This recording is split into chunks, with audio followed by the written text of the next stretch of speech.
been on Facebook or Instagram and read how beautiful chaos started? Anybody? It's okay if not. It's not a bad thing. Anybody? You? Did y'all see that? The teen got it. On our Facebook and Instagram page, Beautiful Chaos, there's a story on there how Beautiful Chaos came about. It's okay if you didn't do it. It's fine. It's fine. It's fine. I'm not hurt.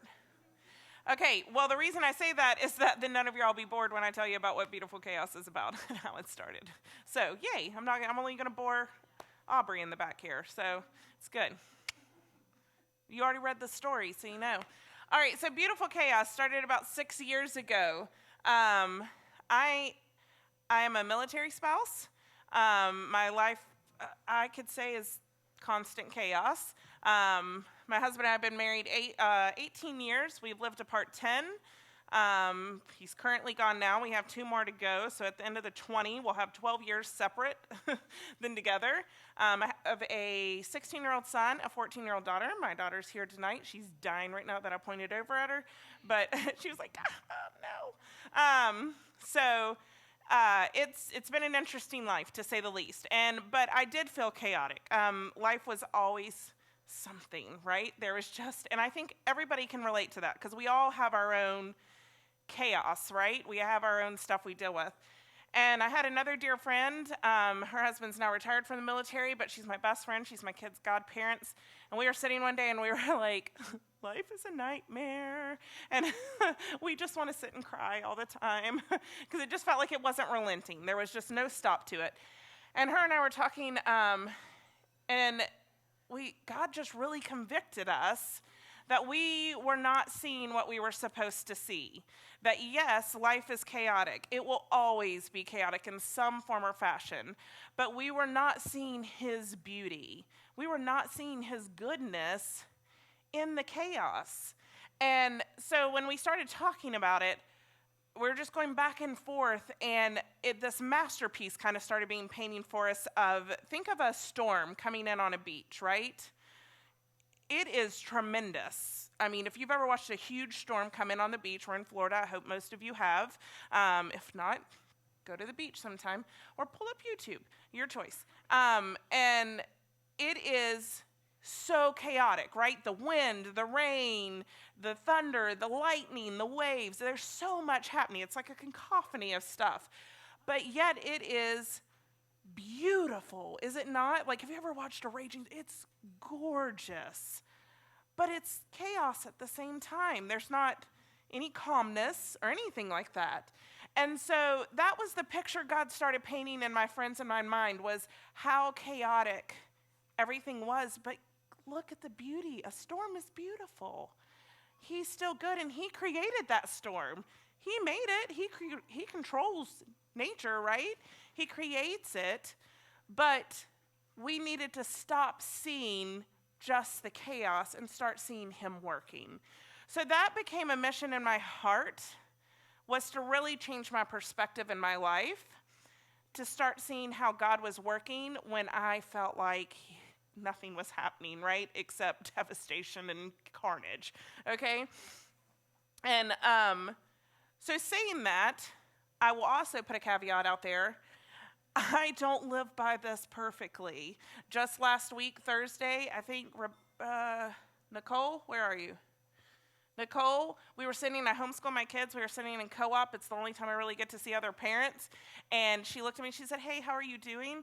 And I just started sobbing, and I was in the middle of eating a bagel, and I choked on the bagel.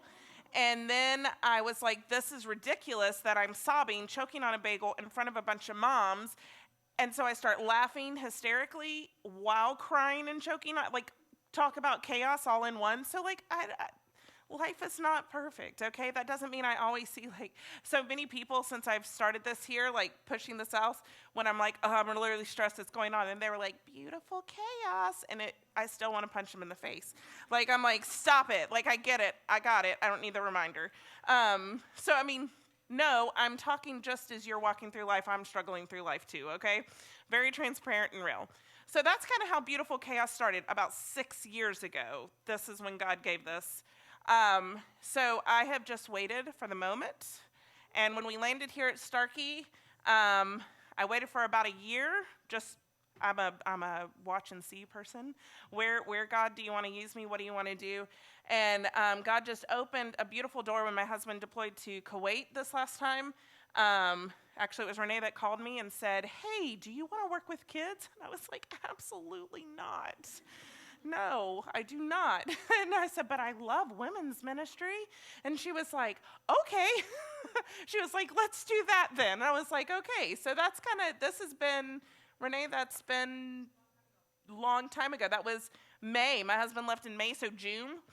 So this has been a long time in prayer, really building a foundation of leaders. And speaking of leaders, can you please stand up? All right, you ready? Here we go. I'm going to go across the room. Renee will be one of your small group leaders. Shelby is a very specific leader. My goodness, Kathy, I thought we lost you. Shelby will be our teen leader. She will specifically work with our teens. We have 8th graders and up here, so I'm thrilled to have them. So she'll be working with them. We have Becky here in front. She'll be another one of our small group leaders. We have Leslie right here. She'll be one of our small group leaders. Nicole right over here. Chat in the back. Kristen in the back. And then our hostess with the mostest, you got a question, you need to get connected, you need to know somebody, Rebecca Mitten. She is fantastic at connecting you to anything and telling you where it is. And I am so thankful for her because whenever I get ready to start for the night, I am not thinking about where to point you to the right way. So I'm thankful to have you. So that's our team. And also Emily is our wonderful cook that prepared tonight. So all of y'all not having to cook tonight, we can very much appreciate her for that. So there's your team. That's who's going to be running small groups. Next week is when you'll come back and you'll kind of find where small groups will be breaking up into rooms, and we'll kick off. So I am a very hands-on, conversational person, if you haven't noticed. So if you have questions, this is what you'll hear from me say all the time. Do you understand? Do you get what I'm saying? Yeah, I want to hear yes. And if somebody goes, nope, I want to be like, all right, thank you. Because I was the person, my dad's a pastor, 35 years. I grew up in church my whole entire life. And I was a Christian because my parents were Christians, right? I did the Christian life because my parents were the Christian life. Great parents, fantastic family. But I didn't understand the whys to stuff. And so, as you'll hear in my testimony, I lost a little track in my life and didn't go down some great paths. And so I want you to understand, if what I'm saying isn't clear, I'd love for you to speak up and be like, I ain't getting what you're putting down. Okay, let's talk about it. So this isn't just quiet, hear Amanda talk. I love to hear feedback. I want you to talk. So if you hear me stop and go, do y'all understand what I'm saying? Do you get it? What is the word? I always say something. Your father always calls me out on it. He's like, you always say this. I was like, because I want to make sure you understand. It's just important to me. So know that. If you have any questions, don't hold back, okay? Make sense? Make sense. That's what I say. Does that make sense? I just did it. I was like, what is that I always say? It's make sense. So if you hear me say make sense, you can respond with yup, or nope, you're losing me. All right. How's the food? Y'all enjoying? All right, so as we begin this journey, I have over 2 years worth of material. Did everybody just go? She was like, gotta go. Too much commitment, I gotta run. You said that? I did think you said that, but I thought, boy, that sounds more like Nicole. That's hilarious. You were panicking too. I thought, well, you were very bold saying that. Nope, I wouldn't either. It's okay. We won't put you in her group. So we'll be covering a lot. We'll be covering, in the very beginning next week, we're going to be talking about how to share the gospel. And if most of you all have been with a walk with the Lord for a long time, you may be like, Thanks. I need another way to share the gospel. This is just practical way we'll be sharing, and you get a notebook next week that is yours, and every week you'll get something to put in there to be practical to go home and do. That's what discipleship is. It should be practical that you can turn around and duplicate it for someone else. That's discipleship. It's a multiplication. It's exactly what Jesus did it. He shared it with his disciples, and what they do. They turned around and got their group, and they shared it, and it just kept going, right? That's how the gospel came out. That's all we're doing. We're doing God's model, Jesus' model. So we'll be starting off very basic, but it's stuff that you can use practically if you're in a situation of discipling somebody or trying to talk with someone about God, that you have a practical way to do that, okay? A very easy way to do that. And then we'll go all the way through God's, like, how to have quiet time easily. We're not talking in depth. You can take it as deep as you want it, but we're going to keep it simple that you as mothers, if anyone here with mothers, you can take this home and share with your little tiny kids. Okay, we'll go over prayer, and I taught this to my own kids, how we break down prayer with just a hand. All you need is a hand. Okay, so you'll literally get a handout that has a hand on it, and you get to fill it out because it's an easy way of how to learn how to pray. Okay, so those are things we're going to be doing, and then we'll get, each time we're going deeper and deeper into stuff where we get into forgiveness, when we get into struggling with offenses of someone hurting us, and how do we free ourselves of that? What does Jesus say about that? So that's what we're talking about. Does that make sense? I love it. You guys, women, they get me. Huh? Most likely, yeah, my children usually say, most likely, I get you. That's their loophole. All right, so I'm going to tell you a little bit about me, and then after that, we're going to be doing dessert. Or I'll let you ask questions. Do y'all want to ask questions? Do y'all like to ask questions? Come on in, ladies. Don't be afraid. Don't be ashamed. Pour it on in. We got food. We got time.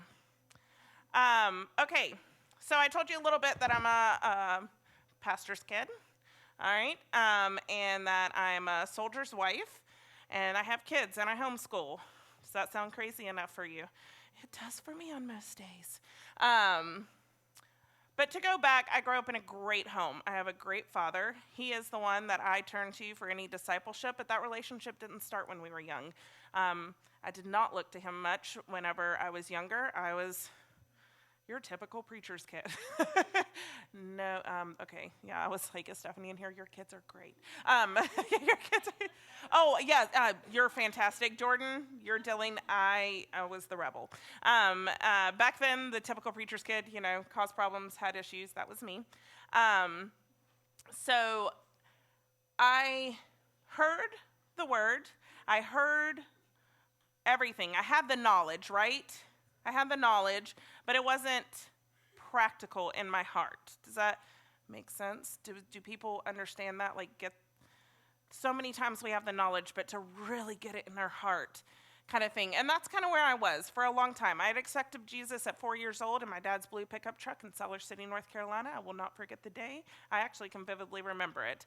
But through the years, at 14, I was raped and beaten by a 52-year-old man, and for over about a 4-month period when I was working for a horse farm. And I was a homeschool kid, so after school, that's what I did. I went out and worked with horses, but unfortunately an abusive situation in it, but too scared to tell anybody or to deal with it. And that's where my heart hardened. Probably about 14. As my mom says, you were the perfect kid. You were actually great and fantastic. And something happened at 14, but I didn't share that with my parents. Like, I kept that very closed up until I was about 15. But something just turned off in me.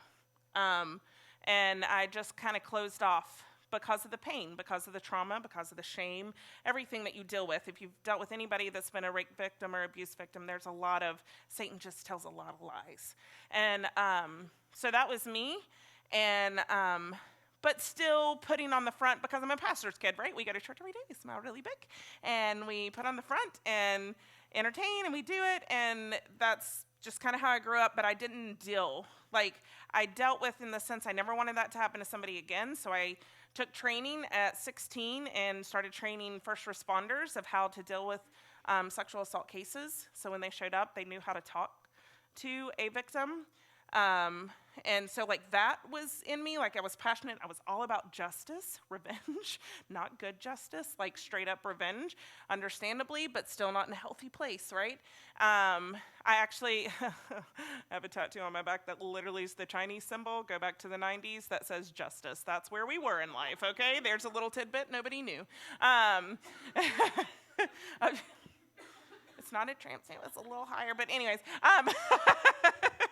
So that consumed me. Justice consumed me about everything. I was very much, anybody that was treated wrongly, I felt like I needed to vindicate, right? I was consumed by it.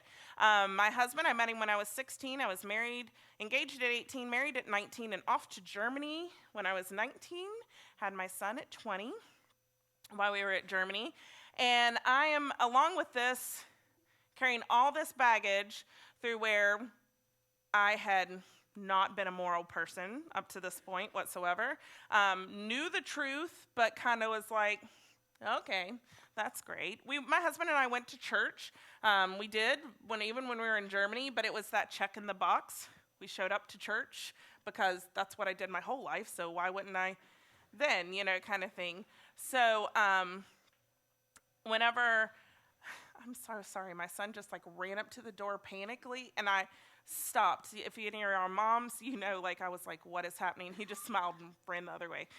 Thank you, son. And so it was, my husband and I both had baggage. He didn't come from a great family, so we struggled. Marriage was hard. We didn't live together our very first year. He was training, so our first year we landed in Germany. I got pregnant that night. Yes. And we were suddenly married, had been married a year, but never lived together. And we are now pregnant with a baby. So welcome to married life and parenthood, and he's going to deploy within a year. And my husband was all about his job. Go, go, go, go, go. Career, career, career. And that's, again, the Army breeding anyways, his family growing up. And so he really just put the job first, and I was like... lost, right? I didn't have a relationship with Jesus at that point, and I'm confused. And so as we go through it, he comes back from a deployment. Our son is 15 months old at that point. I get pregnant shortly after with our daughter, and I came back to the States to have her. He came back and ramped right up for another deployment. At that point, I was imploding because our communication level was completely off. Like, him and I didn't know how to communicate with each other. I'm a mom of 2 little tiny kids. Yes. 22. And I'm 37 now, by the way, if anybody wants to do all the math. I'm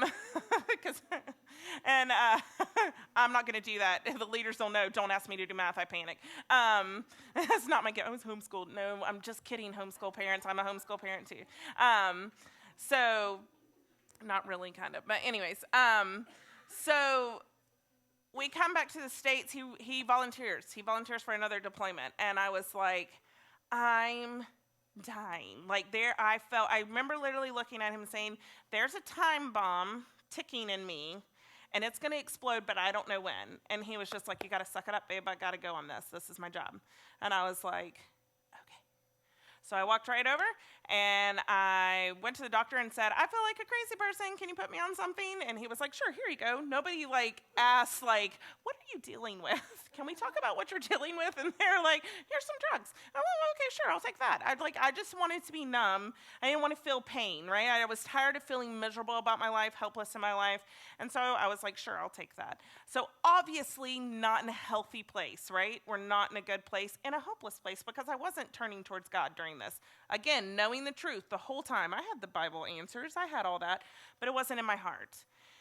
And so as we go through that, when he left for that deployment, this is where you're all going to love this, right? I always get tickled telling my testimony because I like watching your all's faces, and now you're all going to guard your faces. He left on that deployment, and my head was, I'm done with this marriage. I remember us vividly driving. He was driving to Fort Riley, Kansas, to go train up for his deployment, and I was taking off to North Carolina and moved back home with my parents for a year, getting our own house, but I was going to be home. But I remember us driving off, and I remember the moment saying goodbye to him going, I'm finished. I don't want to do this anymore. I'm tired. I'm tired of being alone. I'm tired of doing this on my own. I'm done. Not speaking that audibly, but just to myself. And FYI, that's a terrible idea, okay? There's a reason that I love to be relatable, transparent to you, because I don't remember anybody in my life being that way. And so I wasn't that way. I wasn't honest with people. I didn't say, hey, I'm struggling, I'm hurting, I have pain, help. So I will be so blatantly honest with you and transparent with you because I don't want any shadow of a doubt that you can't come talk to somebody about what you're going through. Because if I had had one moment feeling like I could talk to somebody, imagine how quickly life would change, right? How quickly it could have just, a little light bulb could have gone off. It might not have been, but a hope of one, right? And so that's a side note there. On that, I came home to North Carolina where I'd grown up, and my dad's a pastor. And as if you know anything about antidepressant medicine, some of them can just, especially if you're not dealing with the problem, hear me out, if you're not dealing with the problem, it can just make you numb, like you do not care whatsoever. And I did not care. Suddenly, I didn't really care what the kids were doing. Go off with Dan and Gran. Have a great time. They haven't seen him in forever. Go. I just didn't care about anything except whatever I wanted. I was so numb to life and everything in it, which was beyond not normal for me. Because if anything, my children, I was all about my kids. My parents would tell you, doing creative, all those fun crafts and being with them and being the best mom I could be was so important to me. And suddenly, I had nothing whatsoever. And so in that, I went to the horse barn where I was raped and beaten at. That makes sense, right? Does everybody agree that makes so much sense to go back to the place where all that occurred? So is anybody in self-destruct mode? Yes, I was in self-destruct mode. And so I went back there, hung out with the same people again, not the same guy, but the people that were there during that time. And I met up with the guy that I grew up with and started having an affair. And I had an affair for about 5 months until my parents found out about it. And I'll never forget that day either. My dad is 6'4", my brother's 6'4". They both showed up to the house that I was with another man. That is quite an embarrassing, terrible moment. But I, in all my wisdom, was very indignant and told them they had no room to tell me what to do. I was living my best life. It was not a best life. And so my parents obviously were devastated and broken over it. And my father calls my husband while he's in Iraq and lets him know what I've done. So that's great. I am literally one of the women that everybody says is the worst woman on earth. Your husband's deployed and you're cheating on him. So yes, I do understand that. I had a lot of pain to work through after that. And shame. I was the worst of the worst. But at that point, I did not care. I did not care. My husband came back from the deploy, got sent home early, and he just said, hey, will you just come home? Now, he'll even tell you he was not following Christ at that point. He knew answers. He knew what the right thing was, but he was not following God at that point. But his desperation was, you handle my life back in the rear, right? You raise my kids, you handle my home, just come home. I don't know what to do with all this stuff. Come back. But through the grace of God, even in our rebellion, God was gracious, right? My husband, even in this, was like, come home. I don't care. Just come home. I was like, no, I don't want to. I don't want to do this. I don't want it. And he was at desperation, right? He was at desperation. He was like, I'm going to take the kids from you. And I was like, this is how self-destructive we are at this point. I was like, fine.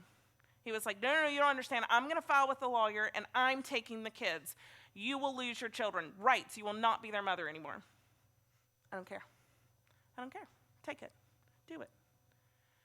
He drew up the papers. I remember him saying, okay, come to the lawyer's office. If you're this determined, if this is really what you want, you sign them. And I was like, okay. I signed right then and there. I was no longer a legal parent. I was not a mother to my kids legally anymore. I had written over rights to my kids. Not a proud moment.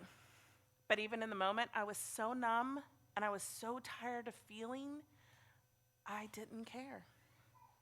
So in my stubbornness, my parents were just, I can't even tell you the devastation my parents felt. Absolutely awful. And I, now as a mother, like really look at me, I'm like, I would die if my kids were doing this, but my parents were so faithful in prayer.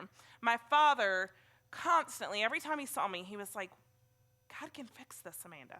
God can fix this. Like, just come back and talk to me. I'm not judging you. I'm not going to tell you what you did wrong. Like, but just come home and we'll figure it out. And I was like, no, I'm not doing it. I'm not doing it. I'm not. And so as it went on, my husband moved to Fort Campbell and my mom moved with him to take care of the kids. My dad was getting ready to give up his church. They had been out for 20 years. So he could be there to help my husband with the kids. And I was like, okay, bye. We'll see you later. I'm having my new life, right? I'm going to live what I thought I never got to live. And so right before my mom left, we sat down, I remember in the church, in the children's room. And you know those little chairs where your knees are up like this? Remember, I told you my dad's 6'4", I'm 5'11". Oh, I shrunk an inch. I'm 5'10" now. This is a very bitter moment for me.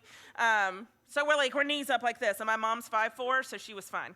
And she looked at me and she was like, Amanda, if you would just go off that medication, you would see the destruction that you're doing. You would just see it. And I'm like, it has nothing to do with that. I have made up I am so happy. How unhappy I was. How miserable I was. And I was like, I'm so fine. I'm fine. And she was like, I just throw it away. And I remember yelling at her, oh, I'll show you, and leaving that night. And I went home that night to the place where I was having the affair. I was staying at his house. I wasn't even in my own home anymore. I had nothing, literally nothing. I hadn't worked the whole time. I'd been raising children. I had nothing to my name. I was living with, let's be honest, a reject and a druggie and an alcoholic is what I'm living with. And I have now lost my kids. My parents are getting ready to give up everything they have to go take care of my children. And I'm like, life's good. Okay, not good. And I remember opening that bottle of pills. I'd been on them 2 years at that point, and I flushed them down the toilet. And I was like, I will show her. I will show her that it is not these stupid pills. I am choosing the life I've always wanted. I don't know what that life was. Not good. And so as I do that, I go through 2 weeks of the most horrendous detox you've ever been through in your life. Because if you know anything about it, it was severely in my system, and I just cold turkey went off. So I felt like death. I really felt like I was going to die during this process. But I remember 2 weeks to the date, I woke up, and I was hit by the worst pain that I had been putting out of my life. And I realized my children were gone, and they weren't even my children legally anymore. My husband was gone. He was living in another state. My mother was gone. She was living in another state, and my father was about to give up the church he had been with for 20 years to go help. And I had ruined everything. I had ruined everything. And I thought, I don't even know if it's worth living. How do you come back from that? How do you even come back from that? And I just remember laying there thinking, I'm going to call my daddy. I'm going to call my daddy. One of my favorite words in Scripture is Abba, Father. And I remember picking up that phone and going, Daddy, you come get me. I don't know if we can save this, but can you come get me? My dad, in 5 minutes, had 10 men at the front door. And he said, baby, come home. I don't know if we can fix it either, but come home. He loaded me up in the truck. He took me home, and he looked at me, and he said, I'm going to celebrate your home. I had such a relationship with the prodigal son that day. My father was that man. And he said, I'm just going to throw a party. You're home. You're home. Everything that happened, we'll figure it out, but you're home. He was so kind to me that day. What can my father had said to me? You ruined everything. And he wasn't wrong. I had ruined everything. He calls my husband on my behalf and goes, are you sure you're willing to do this again? Are you willing? And he said, just bring her home. Bring her home. We'll figure it out. So my dad drove me to Kentucky, Fort Campbell, Kentucky. Landed there with my mom. And here, are you ready for the sweet ending to this story? We lived happily ever after. It was great. No, that's a lie. It was terrible.